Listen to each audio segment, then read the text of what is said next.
오늘 우리에게 주시는 말씀은 에베소서 4장 30절부터 32절까지 제가 가지고 있는 성경 314쪽입니다.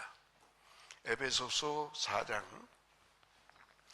30절부터 32절까지 3절밖에 안 되니까 우리 각자 3절을 같이 읽도록 하겠습니다. 다 같이 읽습니다. 시작. 하나님의 성령을 근심하게 하지 말라. 그 안에서 너희가 구원의 날까지 인치심을 받았느니라. 너희는 모든 악독과 노함과 분냄과 떠드는 것과 비방하는 것을 모든 악의와 함께 버리고 서로 친절하게 하며 불쌍히 여기며 서로 용서하기를 하나님이 그리스도 안에서 너희를 용서하심과 같이 하라. 아멘.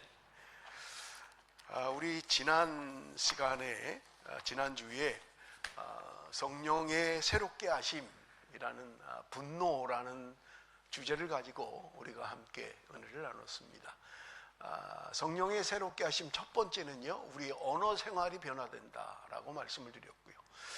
지난주와 이번 주에 분노에 대하여 우리가 좀 함께 나누도록 그렇게 하겠습니다. 여러분, 정신과에 가면 정신과에서 기본적으로 테스트하는 게 있다고 합니다. 그게 뭐냐면 간헐성 폭발장애 자가진단법이라는 11가지의 질문인데요. 여러분, 지금 우리가 좀 한번 보시면서 내가 몇 개나 해당되는가를 보십시오. 정직하게 나는 이 질문들에 맞다 하는 게 몇 가지나 되는지 한번 좀 봅니다. 우리 한번 같이 읽습니다. 1번 1 시작. 성격이 급하며 금방 흥분하는 편이다. 아마 90%는 다 여기에 해당되지 않을까. 성격이 급하며 금방 흥분하는 편. 저도 해당됩니다. 금방 흥분하게 됩니다. 여러분,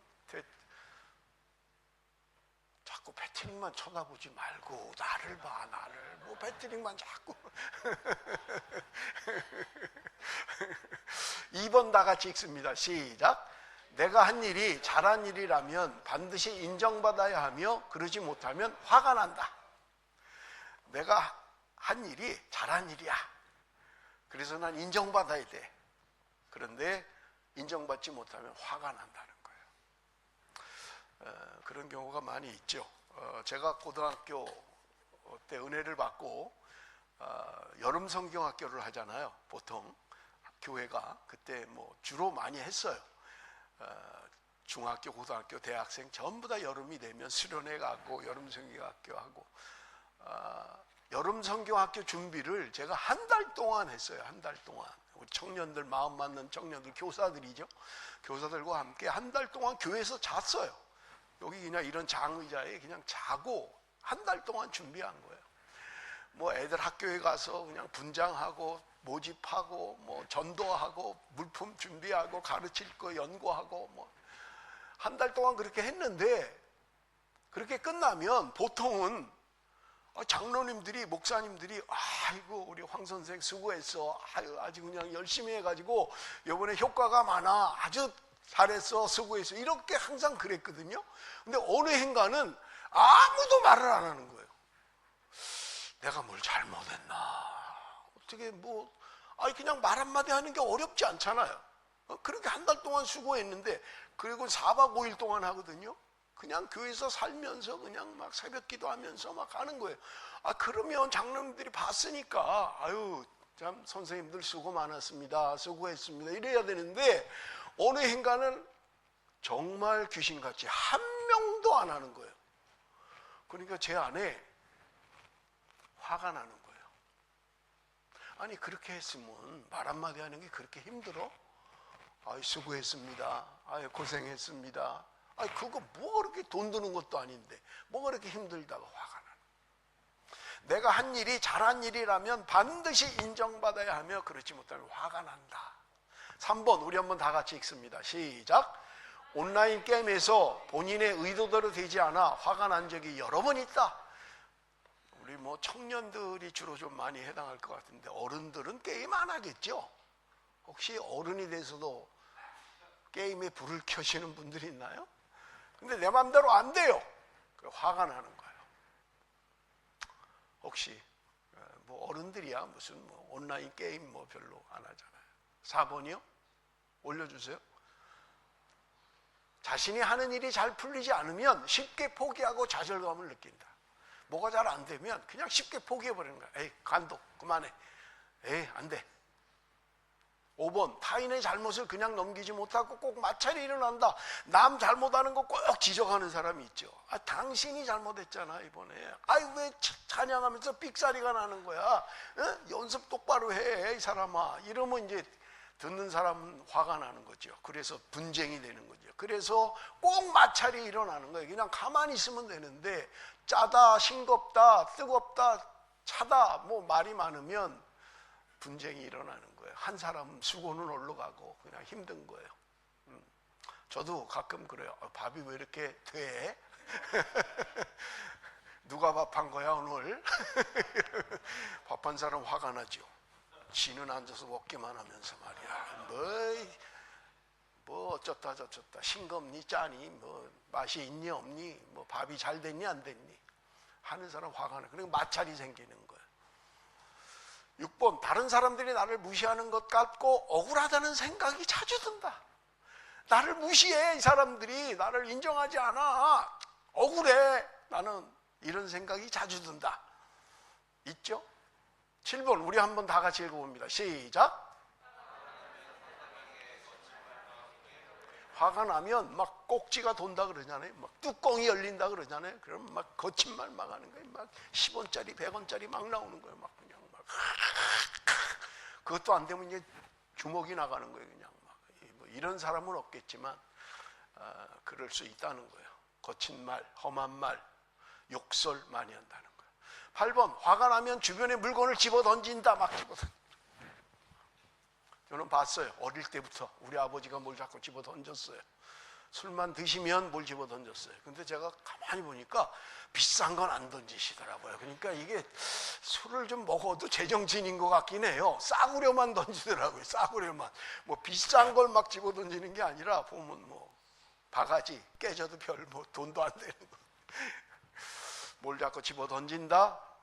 9번, 분이 쉽게 풀리지 않아 우는 경우가 있다. 나 억울해, 나 억울해, 진짜 나 억울해. 그래서 자주 운다는 거예요. 자주. 10번, 내 잘못도 다른 사람의 탓을 하면서 화를 낸다.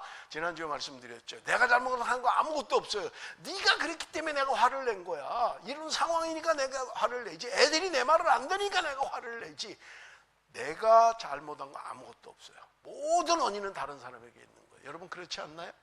화를 내셔 본 분들 내 잘못이라고 생각하지 않잖아요. 내 잘못이라고 생각하면 화 안 내죠. 내가 화낼 게 뭐 있어요. 내가 잘못했는데. 물론 본인이 잘못해도 화낸대요. 내가 뭐 하다가 일이 잘 안 되는 거예요. 그럼 또 나 자신에게 화를 낸다는 거예요. 이것밖에 안 되나 내가 이렇게밖에 못하나 그러고 화를 낸다는 거예요. 그런데 남의 탓을 하는 게 많다는 거예요. 내가 너 때문에 이렇게 된 거야. 너 이것 때문에 내가 화를 낸 거지. 나를 건드리지 않았으면 내가 왜 화를 내겠어? 하는 거죠.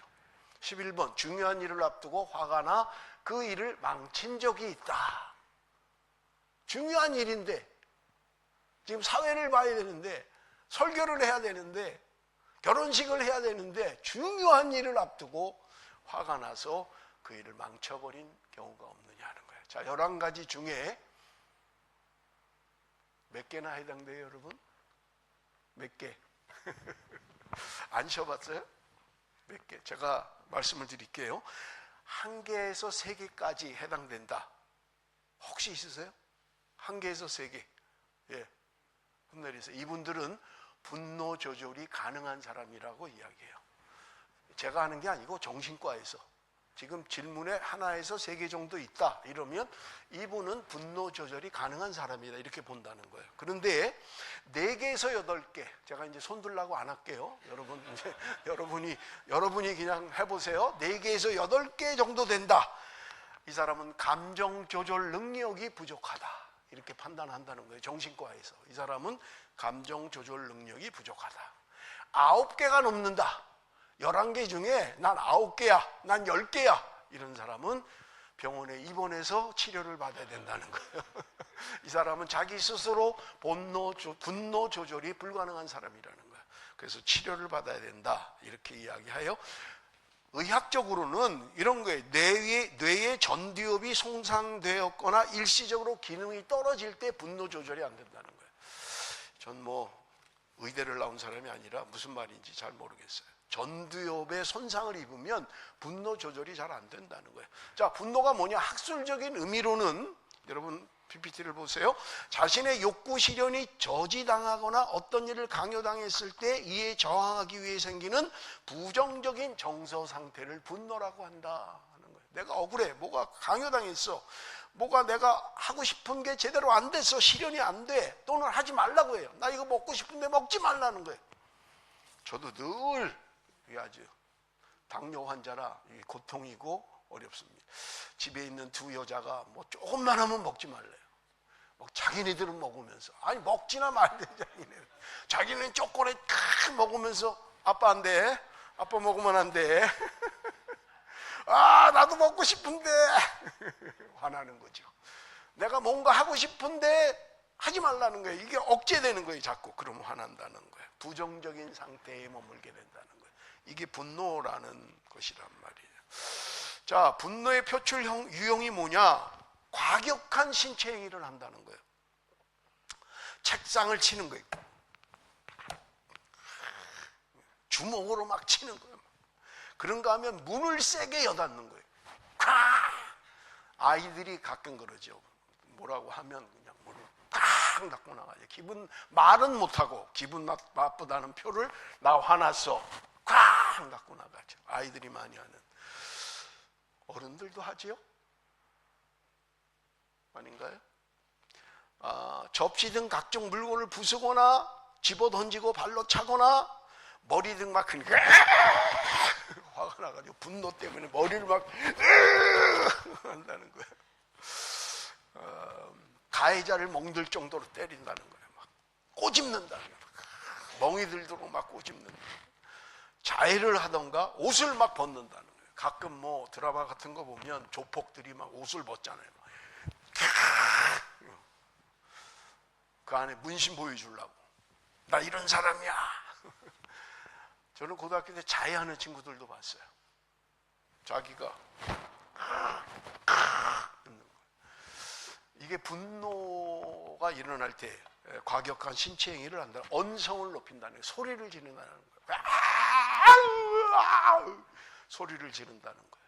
이게 분노의 표출 방법이라는 거예요. 이렇게 되면 분노하는 사람은 신체에 고통이 온다는 거예요. 여러 가지 병, 뭐 제가 다 이야기할 수 없습니다만은 몸살, 감기, 비염, 화병, 과민성 대장증후군, 고혈압, 뇌졸중, 당뇨병, 고열, 고지혈증 여러 가지 병이 생기기 쉽다는 거예요. 분노의 감정을 품고 있으면 병에 걸리기 쉽다라고 하는 것입니다. 여러분, 분노는요, 학습된 분노가 있습니다. 학습된 분노. 내가 어릴 때 살아오면서 경험한 거예요. 내가 뭘 하고 싶은데 하지 말라고 부모가 막은 거예요. 이런 것들이 어른이 되면 표출된다는 거예요. 저는 어릴 때 많이 들은 소리가 야단을 맞으면 울지 않아요. 울지 말라고. 야단을 치지 않으면 안 울 건데. 야단을 치고는 울면 내 남자 자식이 뭐 이렇게 울어. 울지 마. 뚝. 그게 막 쌓이는 거예요. 그런 게. 그러면 어른이 되면 폭발한다는 거예요. 그래서 그런 상황이 되면 나도 모르게 분노가 일어난다는 거예요. 부모한테 뭔가 억압당했거나 성장 과정에서 뭔가 내가 불만이 있으면 그 상황이 어른이 돼서 일어나면 분노가 일어나는 거예요. 옛 생각이나 학습된 분노가 우리 안에 있다는 말입니다. 자, 분노에 대한 거를 제가 사실은 오늘 끝내려고 하는데 이게 너무 많아요. 어쨌든 성령의 새롭게 하심, 분노를 어떻게 조절할 건가라고 하는 거예요. 지난주에 제가 3가지를 말씀드렸어요. 그런데 왜 지금 이걸 또 해야 되겠다고 생각했냐면 너무 추상적인 것만 한 거예요. 예를 들면 지난주에 분노를 극복하는 방법 3가지 중에 첫 번째가 우리 한번 좀 읽어봅니다. 다 같이 시작.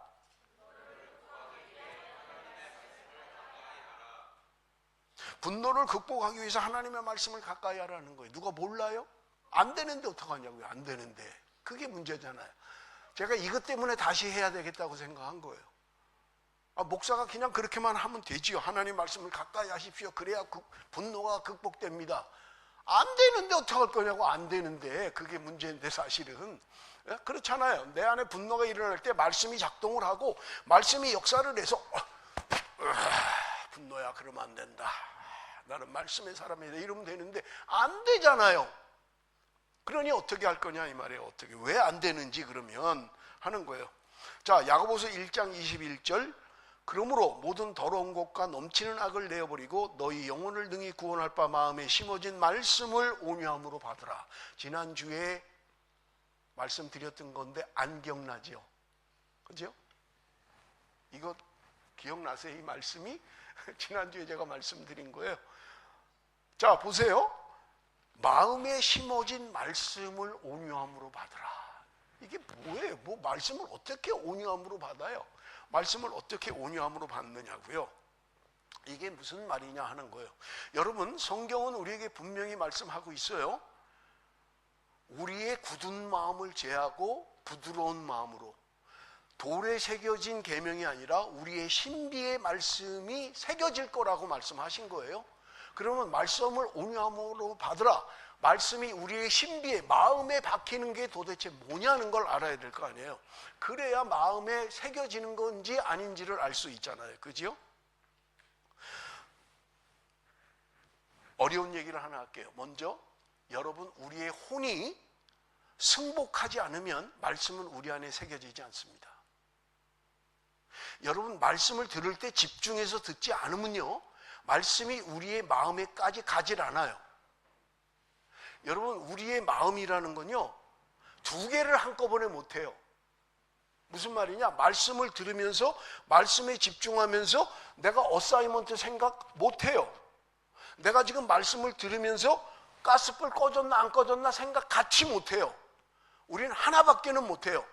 내가 가스불이 끄고 왔나 안 끄고 왔나를 생각하면 말씀은 안 들어오는 거예요. 내가 말씀에서 집중해서 말씀을 들으면 다른 생각은 안 돼요. 우리 인간의 구조가 그래요. 두 개를 한꺼번에 못해요. 하는 것 같지만 하는 게 아니에요. 순간 내 마음이 다른 곳에 왔다 갔다 하는 거예요. 내가 순간 가스불이 꺼졌나 안 꺼졌나 생각하는 순간은 말씀이 안 들어와요. 말씀이 차단돼 버려요. 내가 말씀에 집중할 때는 그게 생각이 안 나야 정상이에요. 우리 인간의 구조가 그렇다고요. 그러면 말씀이 어떻게 내 안에 역사할 수 있느냐 하는 거예요. 여기에 대한 말씀이 마가복음 4장에 주님이 하신 말씀 가운데 있어요. 주님이 비유로 말씀을 하셨는데 지금 씨를 뿌리러 갔다는 거예요. 농부가 씨를 뿌리는데 예수님이 말씀하신 건 뭐냐면 첫 번째, 길가에 떨어졌다는 거예요. 그런데 길가에 떨어지니까 새가 와서 먹어버렸다는 거예요.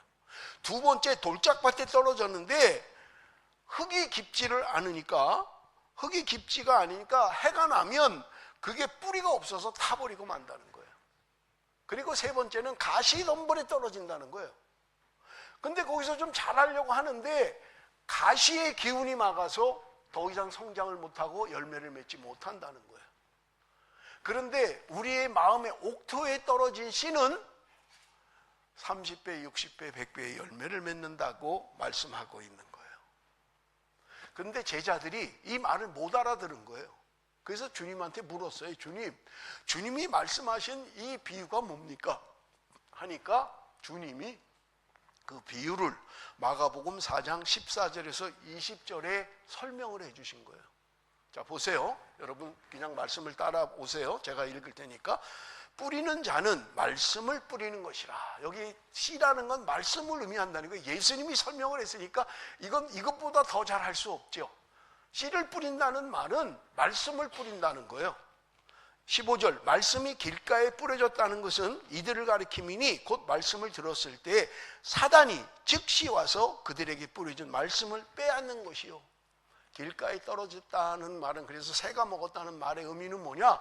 말씀을 듣기는 듣는데 사단이 와서 즉시로 뺏어버린다는 거예요.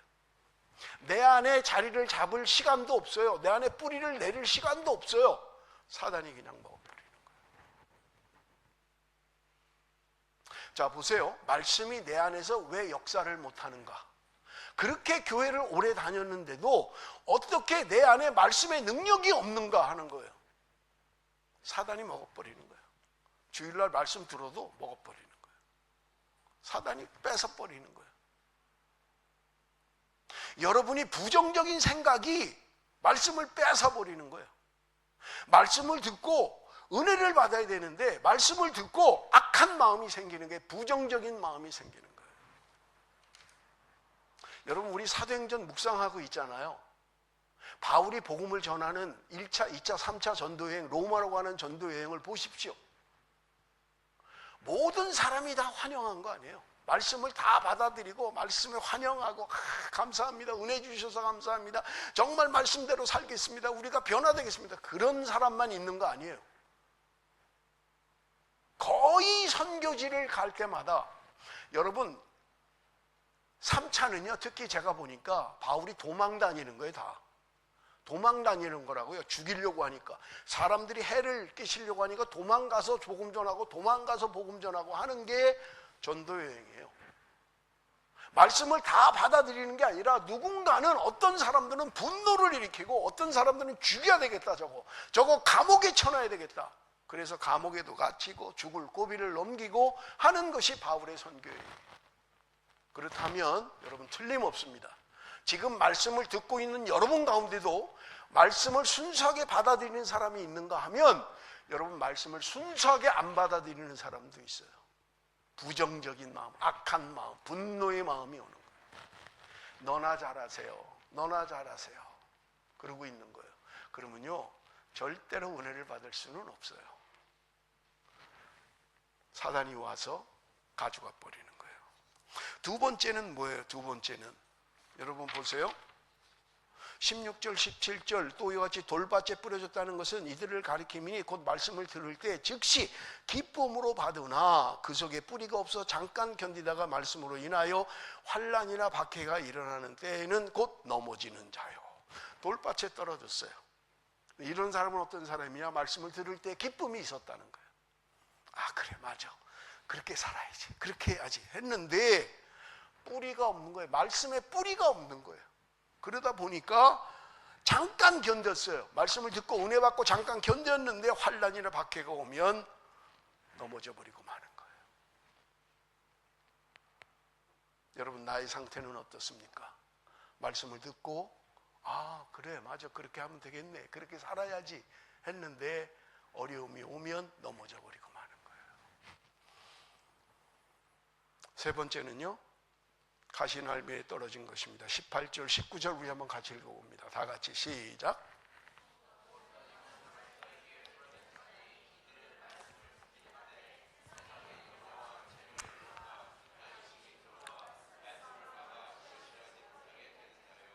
여러분 그리스도인의 삶 가운데 저는 말씀을 준비하면서 이 상황이 제일 많을 것 같아요. 가시떨기에 떨어졌어요. 씨가. 그런데 싹이 났어요. 자라기 시작하는 거예요. 잎이 펴요. 그런데 위에 가시덤불이 기운을 막고 있는 거예요. 그러니까 더 이상 자라지를 못하는 거예요. 열매를 맺지 못하는 거예요. 오늘 저와 여러분의 상황이 이게 가장 많은 것이 아닌가 하는 거예요. 그 이유가 뭐냐? 19절 세상의 염려와 재물의 유혹과 기타 욕심이 들어와 말씀을 막아 결실하지 못하게 되는 자요. 말씀을 듣고 기쁨으로 받았어요. 싹도 나고 잎도 피고 자랄만 했어요. 아 이제 곧 열매가 맺을 것 같은데 가시덤불가 막혀. 세상의 염려, 재물의 유혹, 기타 욕심이 들어와서 그 기운을 막아버리는 거예요. 내가 믿음으로 살고 은혜로 살고 하나님을 생각하는 그 상황이 막아버리는 거예요. 그래서 넘어지고 만다는 거예요. 마지막에는 좋은 땅에 떨어졌다는 거예요. 말씀을 받고 30배, 60배, 100배의 열매를 맺는 자다 말씀하고 있는 거예요. 여러분 말씀이 내 안에 왜 작동을 안 할까요? 분노를 극복하는 방법은 내가 말씀을 받아야 되는데 말씀의 능력이 있어야 되는데 왜 내 안에서 말씀이 작동되지 않냐고요. 여러분 우리가 큐티를 하잖아요. 성경 공부를 하는 것은요 반드시 3단계를 거쳐야 돼요. 이게 없으면요 큐티를 제대로 하는 게 아니에요. 첫째는 뭐냐? 관찰을 해야 돼요. 오늘 주신 말씀의 의미가 뭔가, 이 단락의 의미가 뭔가, 무엇을 여기서 말씀하시는가 하는 거예요. 이게 관찰이에요. 찾아야 돼요, 말씀 속에서. 그 다음에는요, 해석을 해야 돼요. 이 말씀의 의미가 뭘까? 그래서 해석을 잘해야 관찰한 것을 제대로 해석할 수 있는 거예요. 그리고 나면 적용을 해야 돼요. 여러분, 이건요, 성경 공부의 기본이에요. 어디를 가든지 관찰, 해석, 적용. 이건 큐티도 마찬가지고요, 성경 공부도 마찬가지고요, 모든 게 그래요. 여러분이 성경 읽을 때도 마찬가지예요. 관찰 잘 했어요. 그리고 해석 잘 했어요. 적용이 안 되면요, 이건 죽은 말씀이에요. 나하고 아무 상관이 없는 거예요. 나에게 적용을 해야 될 거 아니에요. 나에게 주시는 말씀으로 받아야 될 거 아니에요. 아이고, 이거는 아무개 집사님한테 주는 말씀이네. 이렇게 받으면 안 된다는 거예요. 나에게 적용을 해야 된다는 거예요. 그러니까 하나님의 말씀이 내 안에서 적용되어져야만 그 말씀은 살아있는 말씀이라는 거예요. 듣는데 끝나버리면 그 말씀은 그냥 죽은 말씀이에요. 잠시 기쁨으로 받아요. 그래, 맞네. 그렇게 해야 되겠네. 어려움이 오면 세상 염려, 재물에 대한 유혹, 이런 게 오면 다 넘어져 버리는 거예요. 여러분, 두 번째, 분노를 극복하는 방법이 뭐냐? 지난주에 우리 한번 같이 읽어봅니다. 두 번째 타이틀, 다 같이 시작. 알지요. 기도하면 극복되는 거 알지요. 근데 기도가 안 되는 걸 어떡하냐고요. 예? 기도가 안 되는데 어떡하냐고요.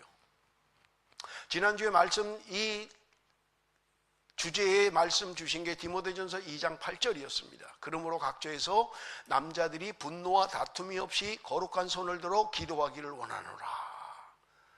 기도해야 된다는 거예요. 특히 남자들은 거룩한 손을 들고 기도해야 된다는 거예요. 여러분, 분노와 다툼이 없이 기도해야 된다는 거예요. 내 안에 분노가 있고 내 안에 다툼이 있으면 기도가 안 된다는 말입니다. 여러분, 뭐가 중요해요? 바울이 지금 디모데에게 편지를 하면서 중요하게 여기는 게 뭐예요? 기도해야 된다는 거예요. 기도해야 분노를 이길 수 있다는 말입니다. 왜 그렇습니까?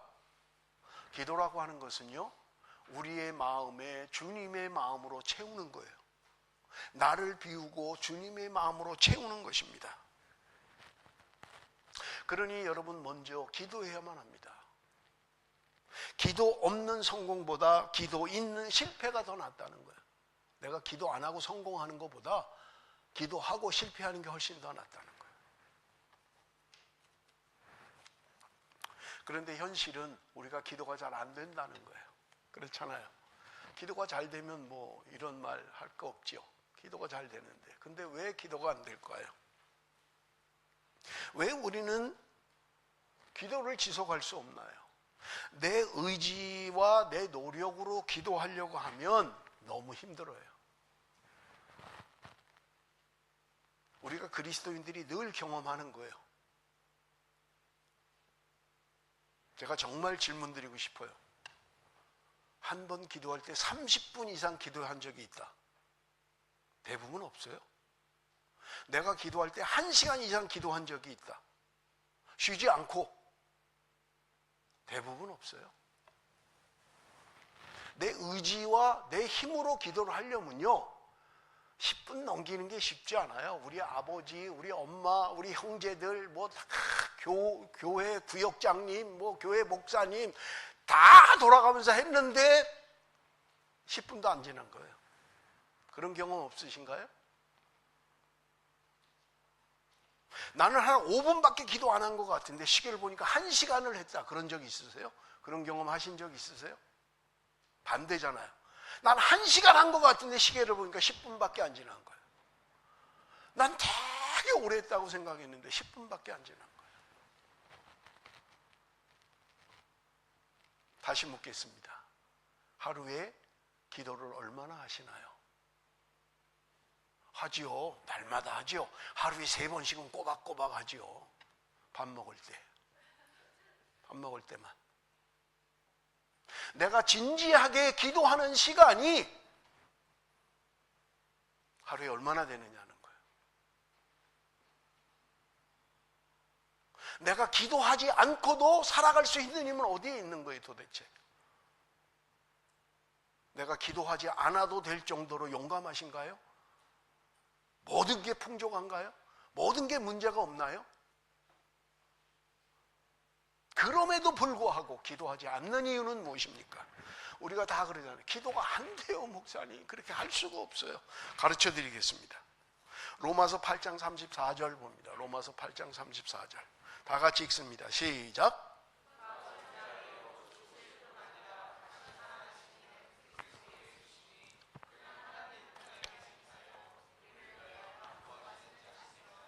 자 보세요.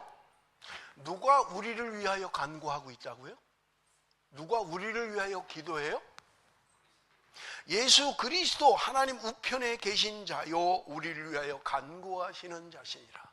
지금도 주님이 하나님 우편에서 저와 여러분을 위해서 기도하고 계시다는 거예요. 두 번째 로마서 8장 27절 제가 읽습니다. 마음을 감찰하시는 이가 성령의 생각을 하시나니 이는 성령이 하나님의 뜻대로 성도를 위하여 간구하심이니라.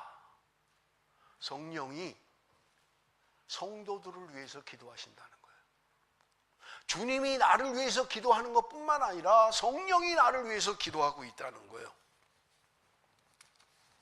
그래서 성령이 말할 수 없는 탄식으로 나를 위해서 기도하고 있다는 거예요. 여러분 이런 영적 분별력이 생기면요 기도하지 않을 수가 없죠. 여러분 사람 가운데도 누군가 나를 위하여 쉬지 않고 기도하고 있다면 좀 그렇게 살려고 생각하지 않겠냐고요. 그런데 주님께서 성령께서 나를 위하여 기도하고 계시다는 거예요. 여러분 오늘 우리의 기도의 시야가 좀 넓어져야 돼요.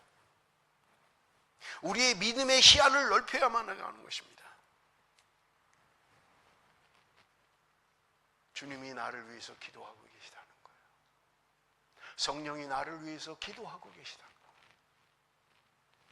거예요. 무엇을 기도하시겠어요? 주님이 나를 위해서 무엇을 기도하시겠냐고요? 성령님이 나를 위해서 무엇을 기도하시겠어요? 여러분 우리의 기도의 주도권을 주님께 맡기는 거예요. 성령이 이끄시는 대로 기도하는 것입니다. 그럼 이제 문제가 생겨요. 성령이 이끄는 기도는 어떤 걸까? 의문이 생기죠. 자, 에베소서 6장 18절 우리 한번 읽어봅니다. 에베소서 6장 18절 다 같이 시작.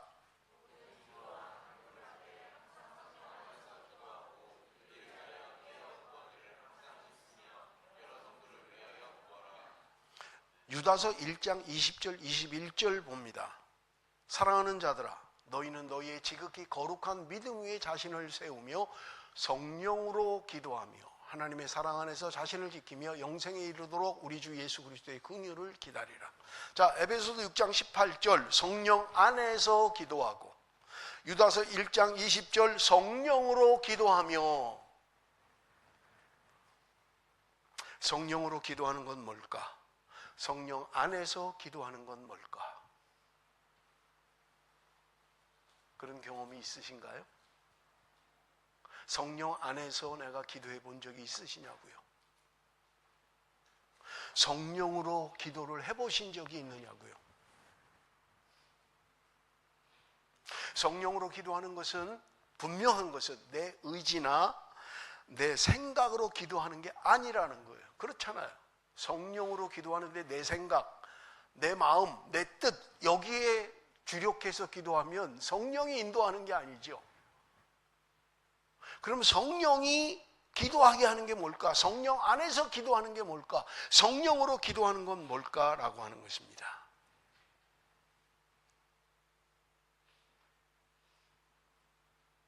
아버지의 마음을 갖는 것입니다.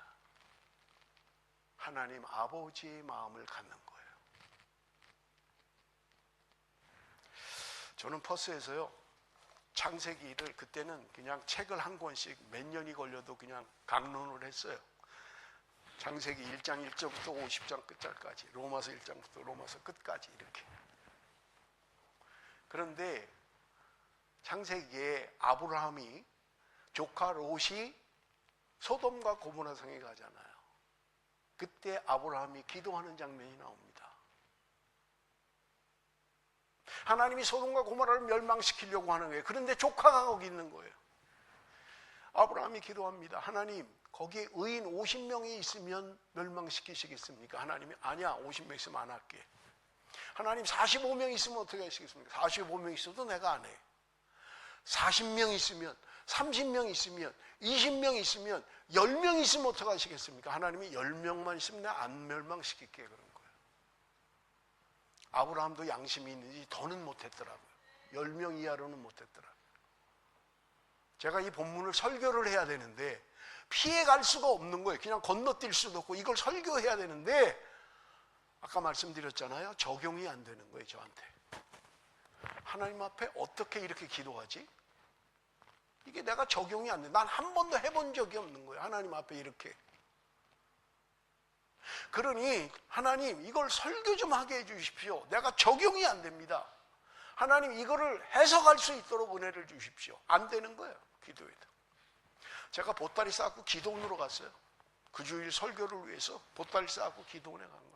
일주일 동안 계속 하나님 이 본문으로 설교할 수 있도록 무슨 의미입니까? 깨닫게 해주십시오. 그런데 하나님이 주셨던 말씀이 뭐냐면 베드로 후서 2장 6절에서 8절이었어요. 같이 읽어봅니다. 다 같이 시작.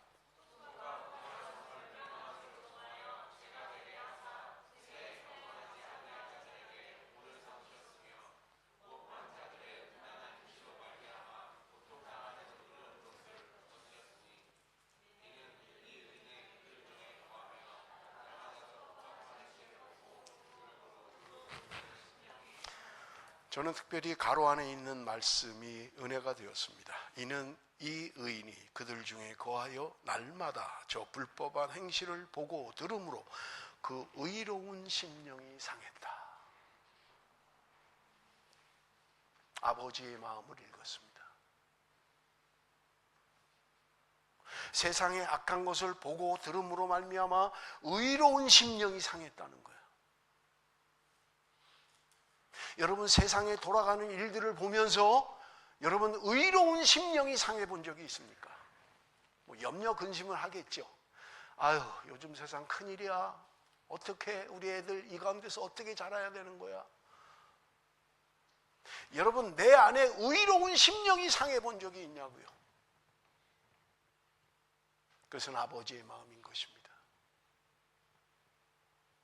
오늘 하나님 아버지가 이 세상을 바라보면서 아니 나를 바라보시면서 아버지의 마음은 무엇일까?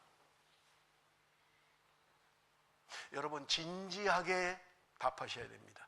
하나님이 오늘 나를 향해서 어떤 마음을 갖고 계실까? 여러분 하나님이 여러분을 향해서 어떤 마음을 갖고 계실 것 같아요?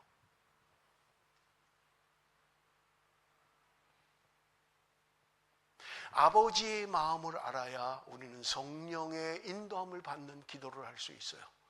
성령 안에서 기도하는 기도를 할 수 있는 거예요. 하나님, 나 자신을 봅니다. 그래야 통회하는 마음이 나오고요. 아무렇지도 않게 살아오던 삶이 달라지는 거예요. 제가 성령의 새롭게 하심을 아직 시작도 못했어요. 성령의 새롭게 하심은 우리의 생각이 달라지는 거예요. 우리의 마음이 달라지는 거예요. 세상을 보는 태도가 달라지는 거예요. 그렇지 않으면요, 우리는 신앙생활 하는 게 불가능해요. 내 생각, 내 판단으로 모든 것을 정하면 여러분 신앙생활 하는 건 아예 힘든 거예요. 은혜를 받는다는 건 불가능한 거예요. 세상의 가치관과 세상의 기준과 세상의 것들을 가지고 모든 것을 판단하고 있다면 그 사람은 은혜 못 받아요. 옥토가 되질 못하는데요. 뭐. 어떻게 은혜를 받는단 말이에요? 어떻게 그 속에 말씀이 뿌리를 내리고 말씀이 능력이 있어서 어려움이 올 때마다 그 말씀이 작동이 되어서 분노를 이기고 세상을 이기고 시험을 이기느냐고요.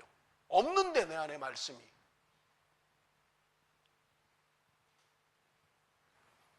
날마다 몸부림치며 말씀을 묵상하고 말씀을 붙들고 성경 읽기를 하면서 그 말씀이 나에게 주는 은혜를 붙들고 있어도 힘든데 말씀도 안 읽고 기도도 안 해. 무슨 신앙생활을 하는 거예요? 어떻게 하시는 거예요 도대체? 어떻게 신앙생활을 하냐고요? 우리가 거룩해지는 방법은 말씀과 기도밖에 없어요. 성경이 말씀하는 거 아니에요? 디모데전서 4장 5절에. 우리가 거룩해질 방법이 없다고요. 내가 손을 씻고 발을 씻는다고 거룩해지는 게 아니잖아요. 내가 말씀과 기도가 나를 정결케 하고 나를 새롭게 하고 시편에도 말씀하잖아요. 그 말씀이 나를 소송케 하는 거예요. 청년의 정욕을 뭘로 피할 거예요? 불가능해요.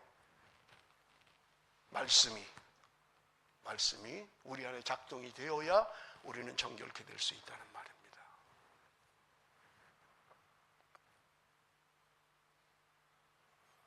이 땅의 불법한 행실들을 바라보면서 의로운 심령이 상하는 거예요.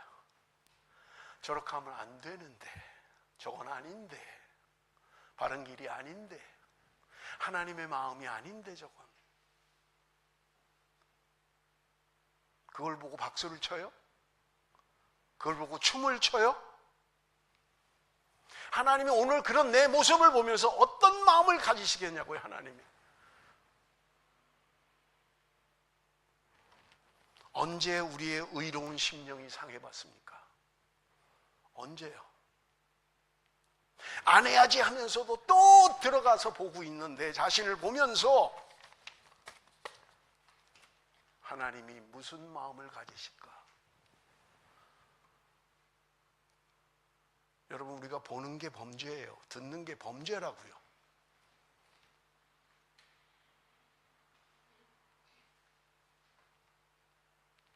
아버지의 마음을 가질 때 우리는 성령 안에서 기도할 수 있는 거예요. 그래서 여러분 기도하십시오. 아버지의 마음을 주십시오. 아버지의 마음을 알게 해주십시오. 그럴 때 내가 세상을 보는 눈이 틀려지고요. 내가 사람을 대하는 마음이 틀려지고요. 달라질 수 있는 거예요. 지난주에 세 번째, 어떻게 하면 분노를 벗어날 수 있는가? 세 번째 질문 타이틀 우리 한번 같이 읽어봅니다. 다 같이 시작.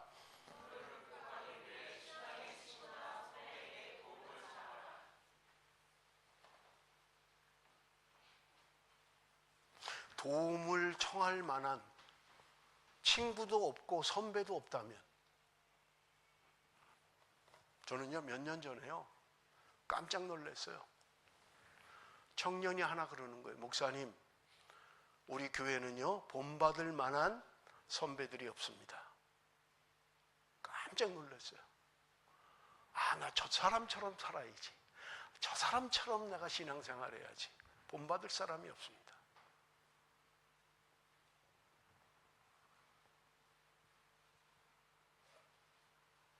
여러분에게는 내가 힘들고 어려울 때 도움을 청할 만한 신앙의 선배가 있나요? 디모데후서 2장 22절 23절 같이 읽어봅니다. 다 같이 읽습니다. 시작.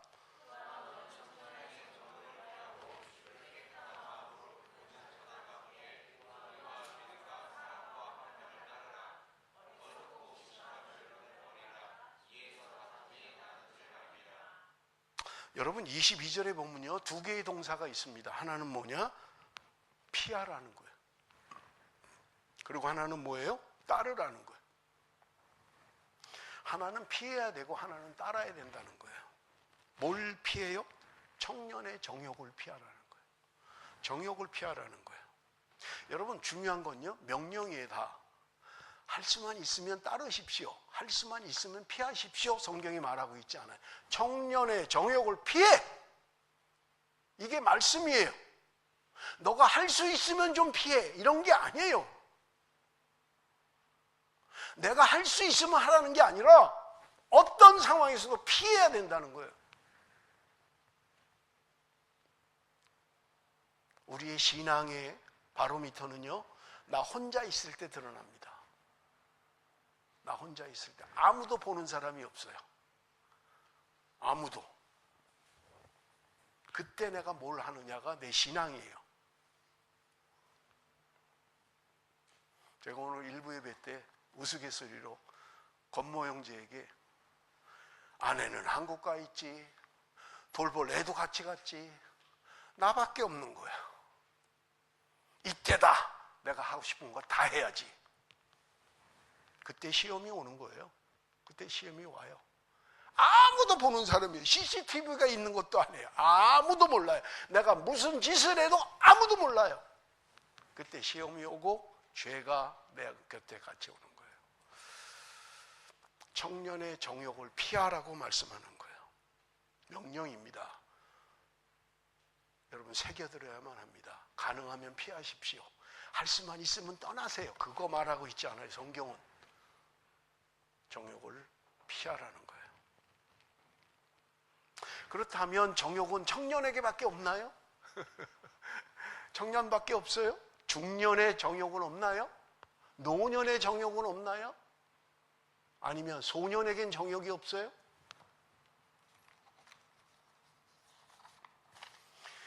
여러분, 우리는 죽을 때까지 자유롭지 않습니다. 피하는 수밖에 없습니다. 피하다라는 말은 도피하라는 말이에요. 도망가라는 거예요. 요셉이 그 청년의 정욕을 가지고 있었어요. 보디발의 아내가 자기를 유혹합니다. 기회예요. 이 여자를 붙잡으면 출세할 수 있고, 이 여자를 붙잡으면 부귀를 누릴 수 있어요. 애굽 최고의 왕 다음으로 권력자예요. 요셉은요, 도망갔어요. 자기 옷을 붙잡으니까 옷을 벗어버리고 도망갔어요. 기회로 생각하지 않았어요. 피해야만 합니다. 도망가야 돼요. 그런 상황과 정황을 만들지 마십시오.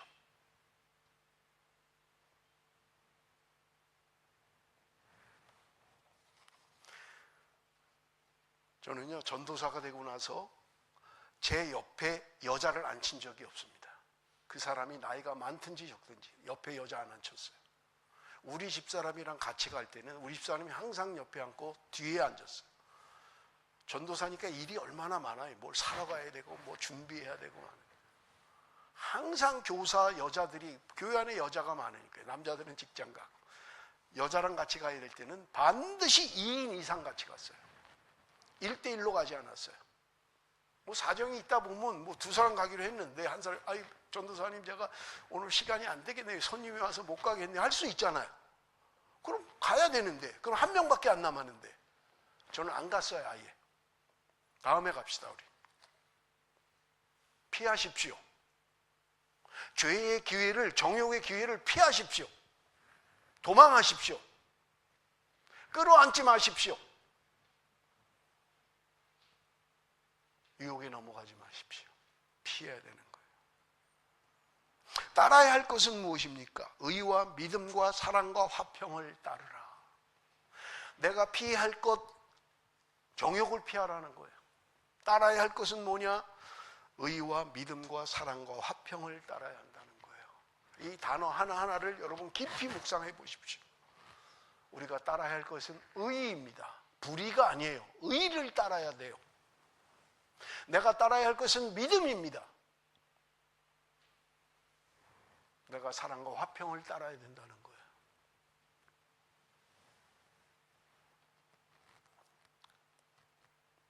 여러분, 바울이 지금 디모데에게 말씀하면서 두 가지 명령을 하고 있는 거예요. 피할 것과 따라야 할 것을 이야기하고 있는 거예요. 그런데 바울은 디모데 전서에 이미 다 이야기한 거예요. 디모데전서 6장 11절, 오직 너 하나님의 사람아 이것들을 피하고 의와 경건과 믿음과 사랑과 인내와 온유를 따르며, 이미 이야기한 거예요. 디모데전서에. 자, 그런데 보세요. 오직 너 하나님의 사람아. 지금 우리를 향하여 하나님의 사람이라고 이야기하는 거예요. 하나님의 사람들아, 하나님을 사랑하는 하나님의 사람들아, 이것들을 따르면 안 된다. 버려야 된다. 이게 뭐예요 도대체? 디모데전서 6장 9절 10절에 답이 있습니다. 9절 10절 우리 한번 같이 읽어봅니다. 다 같이 시작.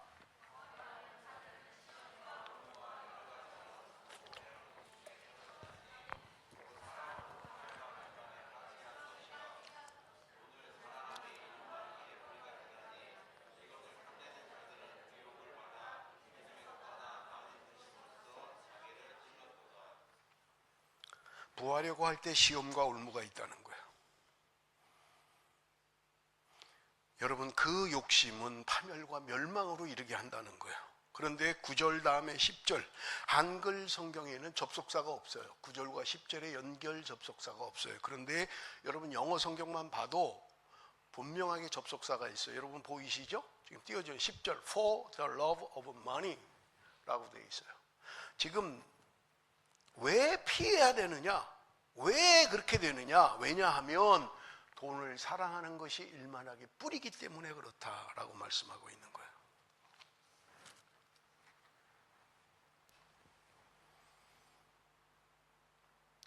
사랑하는 성도 여러분,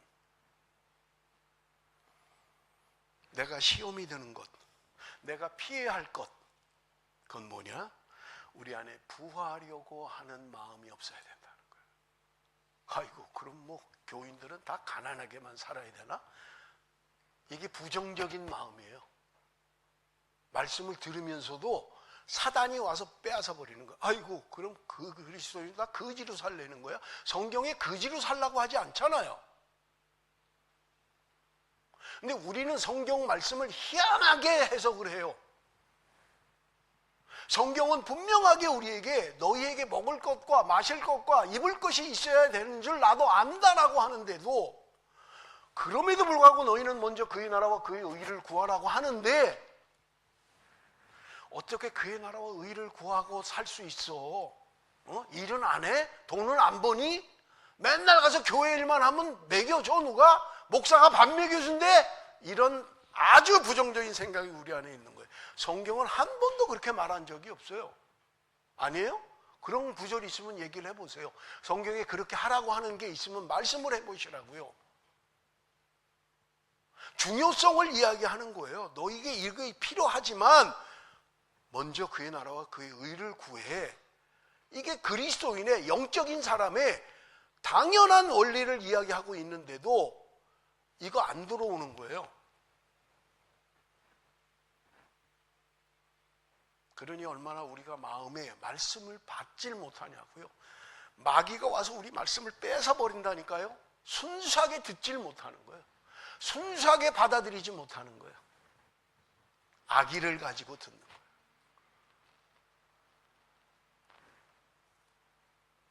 여러분, 여기 오늘 본문이 이야기합니다.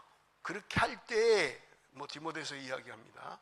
깨끗한 그릇이 되어 하나님의 쓰심에 합당한 자가 된다는 거예요.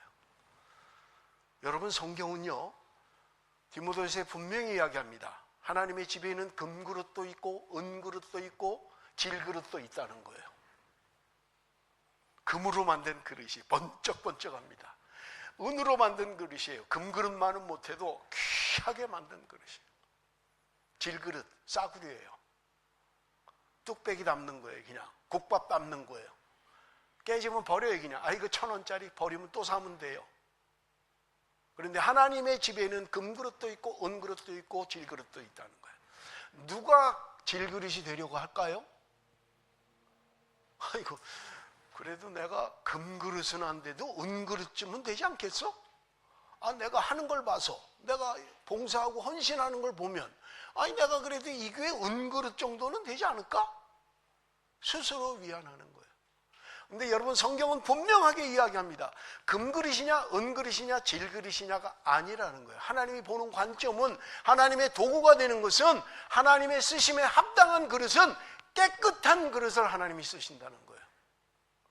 금그릇이 됐든 은그릇이 됐든 질그릇이 됐든이 중요한 게 아니라 내가 깨끗하면 하나님이 쓰시기에 합당한 자가 된다는 거예요. 그렇다면 내가 무슨 그릇이냐에 염려하지 마세요. 근심하지 마세요. 기분 나빠할 거 없어요. 나는 하나님 쓰시기에 합당한 그릇이냐? 나는 정말 깨끗한 그릇이냐? 이런 마음을 가지고 있는 게 아버지의 마음이고, 이런 마음을 가지고 있는 게 성령 안에서 기도하는 것이고요. 그런 기도가 있을 때 우리는 분노에서 극복할 수 있다는 말입니다. 그런데 성경은 우리에게 이야기합니다. 주를 깨끗한 마음으로 부르는 자들과 함께, 주를 깨끗한 마음으로 부르는 자들과 함께 해야 된다는 거예요. 그래서 그들과 의와 믿음과 사랑과 화평을 따르라고 이야기합니다. 여러분 주변에는 어떤 사람들이 있나요? 어떤 사람들이에요? 주를 깨끗한 마음으로 부르는 자들이 내 곁에 있습니까? 주를 깨끗한 마음으로 영적으로 살려고 몸부림치고 주님의 뜻대로 살려고 몸부림치는 내 친구가, 내 선배가 내 곁에 있느냐 하는 거예요. 여러분 신앙에 문제가 있으면 어디를 찾아가시나요? 누구를 찾아가요?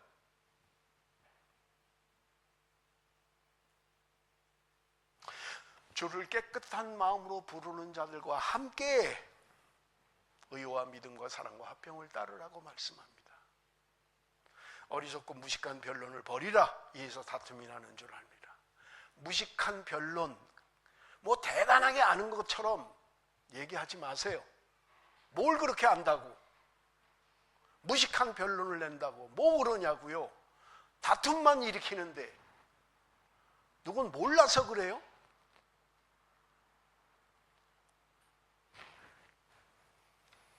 말씀을 여러분 내가 부드러운 마음으로 받아야만 합니다. 말씀이 내 안에 뿌리를 내려서 시험이 올 때 이겨낼 수 있도록 여러분 말씀에 뿌리가 내려져야만 합니다. 여러분 예수님을 보십시오. 예수님이 40일 동안 금식하고 마귀가 시험할 때 예수님이 뭘로 물리치셨습니까? 하늘에 천군 천사를 불러서 물리치셨습니까? 아니에요. 예수님은 3번 시험을 당할 때마다 말씀으로 이기셨어요. 말씀으로 물리치셨어요. 오늘 내 안에 하나님의 말씀이 자리 잡고 하나님의 말씀이 견고하고 뿌리를 내려서 어떤 상황에서도 흔들리지 않는 분명한 믿음의 사람이 될 때, 말씀의 사람이 될 때 우리는 분노를 이길 수 있고 시험을 이길 수 있고 승리하는 그리스도인, 하나님이 오늘 그래서 저와 여러분을 향하여 너 하나님의 사람아, 주님이 우리를 얼마나 귀하게 보십니까? 이 땅에 살면서도 시험 가운데 빠지지 않고 말씀에 견고하게 서서 하나님이 주시는 힘으로 봉사하고 하나님의 말씀을 하는 것처럼 하며 하나님 은혜 안에 살아가는 하나님의 사람이라고 저와 여러분을 부르고 있는 것입니다. 그렇다면 여러분 오늘 저와 여러분이 하루하루를 살면서 여러분 내가 어떻게 살아야만 하는지, 하나님의 사람에 걸맞는 삶은 무엇인지를 생각해야만 합니다. 성령의 새롭게 하심이라는 주제를 지금 제가 몇 주 동안 설교하고 있어요. 앞으로 얼마나 더 할지 저는 잘 모르겠어요. 제가 지금 기대하고 기억하고 준비하는 것은 이런 것만 아닙니다. 우리의 감사, 성령의 새롭게 하심이 있을 때 우리는 어떻게 감사 생활을 할 수 있는가? 성령의 새롭게 하심이 있을 때 우리는 어떤 기쁨의 삶을 사는가 하는 것들을 다루게 될 것입니다. 여러분, 이제는 새로워져야 할 때입니다. 이제는 바꿔야 할 때고요, 돌이켜야 할 때입니다. 옛 성품에 사로잡혀서, 옛 자아에 사로잡혀서 그렇게 사는 것이 아니라 그리스도 안에서 새로운 피조물로 살아가는 저와 여러분이 되시기를 바랍니다. 기도하겠습니다.